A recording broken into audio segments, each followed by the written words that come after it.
यानंतर बघूया देश विदेशातल्या बातम्या। पश्चिम रेल्वेच्या जीडीसी परीक्षेच्या प्रश्नपत्रिका फुटीशी संबंधित प्रकरणामध्ये सीबीआयची छापेमारी।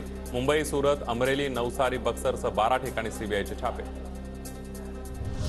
3 वर्षात तब्बल 400 वंदे भारत ट्रेन प्रवाशांच्या सेवेत दाखल होणार। केंद्राकडून मेक इन इंडिया आणि आत्मनिर्भर भारत अभियानाला प्रोत्साहन।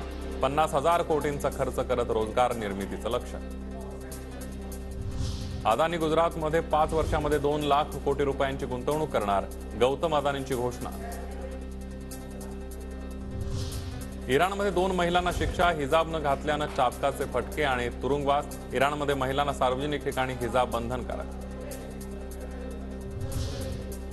वाढत्या तणावाच्या पार्श्वभूमीवर मालदीवचे अध्यक्ष भारत दौऱ्यावर येण्याची शक्यता। मालदीवच्या नेत्यांनी पंतप्रधान नरेंद्र मोदी यांच्या विरोधात केलेल्या आक्षेपार्ह वक्तव्यानंतर सुरू झालेला वाद अद्यापही सुरूच। त्या पार्श्वभूमीवर भेटीला विशेष मालदीवसाठी पुन्हा बुकिंग सुरू होण्याची शक्यता। मालदीवच्या ट्रॅव्हल्स एजंट्सचं इज माय ट्रिपला साकडं। यासाठी सविस्तर पत्रव्यवहारही झाल्याची माहिती। गुगलमध्ये लवकरच लाखो लोकांना रोजगाराची संधी। गुगलचा वाणी प्रकल्प लवकरच कार्यान्वित केला जाणार। गुगल 773 जिल्ह्यांमध्ये हिंदीसह इतर भाषांचा डेटा सेट तयार करणार। इक्वाडोरमध्ये वृत्तवाहिनीच्या स्टुडिओमध्ये बंदूकधाऱ्याचा धुडगूस। दहशतीचे झाले थेट प्रक्षेपण। दक्षिण अमेरिका स्थित असलेल्या इक्वाडोर देशामध्ये आणीबाणी सदृश्य परिस्थिती।